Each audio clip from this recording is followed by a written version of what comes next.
उस वक्त जेसीसी का एग्जाम की तारीख की घोषणा हुई थी।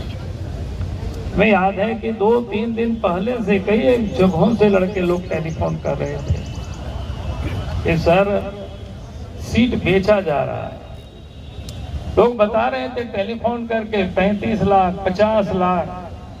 हमने कहा यार इसका कोई सबूत तो होना चाहिए, कैसे कहने से कैसे होगा।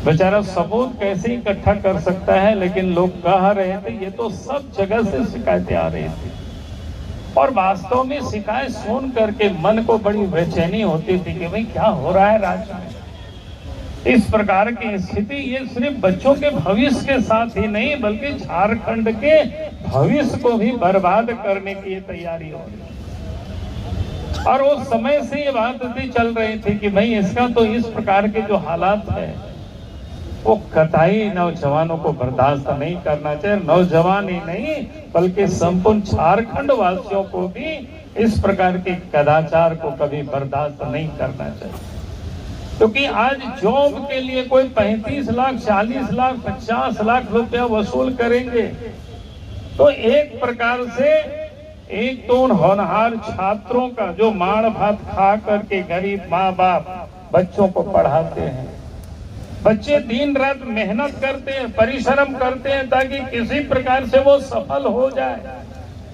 वैसे होनहार और मेहनती बच्चों के ऊपर भी आघात करते हैं। और दूसरा जो पैसे लेकर के अगर कोई कर्मचारी बनता है, सरकारी पदाधिकारी बनता है या दफ्तरों में कोई किरानी बनता है तो आप समझ सकते हो कि करप्शन की बुनियाद को डालता है। अब जब करप्शन की बुनियाद को जब डालेंगे तो फिर उसे फल क्या होगा, उसे तो करप्शन ही और बढ़ेगा। तो इसीलिए ये जो हालत पैदा किया इस प्रदेश के अंदर में, और ये पहली दफा नहीं हुआ है, ये 4 वर्षों में जितनी लंबी लंबी बातें किया। पहले भी आपको याद करिए जेपीएससी का जब एग्जाम हुआ था उस वक्त भी सीरियल से बच्चे लोग पास किया था, और उस वक्त जब विरोध हुआ था उस वक्त तो पहले वो मानने को ही तैयार नहीं थे। और जब सबूत के साथ नौजवानों ने उस समय छात्रों ने परीक्षार्थियों ने दिखाया तो उसको स्वीकार करना पड़ा। और उसके बाद की घटना भी आप सबको पता है, जब नौजवान सड़क पर विरोध करते हैं तो उसके ऊपर केस करते हैं, उनको केस करके डराने की कोशिश करते हैं। और इस बार भी वही हुआ है। जिन लोगों ने गड़बड़ किया है, जिन लोगों ने बेचने का काम किया है ना नौकरी को, उसके लिए तोल मोल कर रहे हैं। पेपर आउट होता है, पेपर लीकेज होता है, उन संस्थाओं के ऊपर नेम्ड एफआईआर नहीं करते।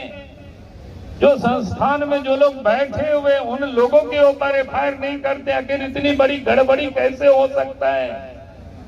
एफआईआर किसके ऊपर होता है? जो नौजवान सड़क पर आकर के जो विरोध करता है उन लोगों के ऊपर तो एफआईआर करते हैं। और 1 2 3 नहीं 11 ऐसे दफाएं लगा देते हैं ताकि बच्चों का भविष्य बर्बाद हो जाए।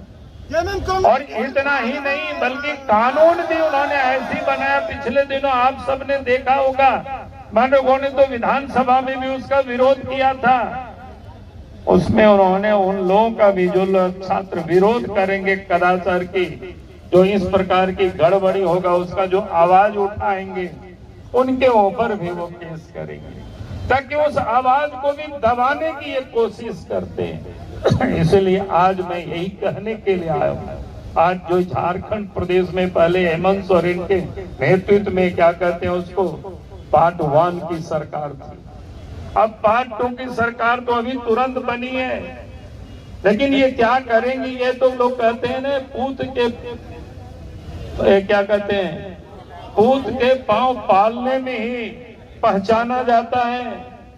तो अब तो ये पहचान में आ रहा है। जब इतना बड़ा घटना घटा, 6 लाख से अधिक लड़के इस एग्जाम में शामिल हुए थे, दूर दूर के गांव से लोग आकर के मेहनत करके शामिल हुए थे। अभी एक छात्र का भी उल्लेख कर रहे थे, तो आप समझ सकते हो। लेकिन उसके बाद भी उन एजेंसी के ऊपर नेम्ड एफआईआर नहीं किया गया। उस जेसीसी के चेयरमैन, उसके वहां के पदाधिकारियों के ऊपर एफआईआर नहीं किया गया। अब किसके ऊपर जांच दिया गया? एसआईटी को संभवतः कहा गया है कि डीएसपी उसकी जांच करेंगे। अरे भाई, वो डीएसपी क्या जांच करेंगे? जहां पर इतने बड़े बड़े लोग गड़बड़ करते हैं, डीएसपी का कहाँ होता है हिम्मत होगी कि उन लोगों से वो जांच करके दोषियों तक वो पहुंच पाएंगे? ये तो लीपापोती करने की कोशिश हो रही है। तो आज तक पार्ट 1 की जो सरकार थी, झारखंड मुक्ति मोर्चा, कांग्रेस और राजद की, तो इस सरकार ने पहले तो पत्थर को भी बेचने का काम किया, जमीन को भी बेचने का काम किया, बालू को भी बेचने का काम किया, लोहा को भी बेचने का काम किया।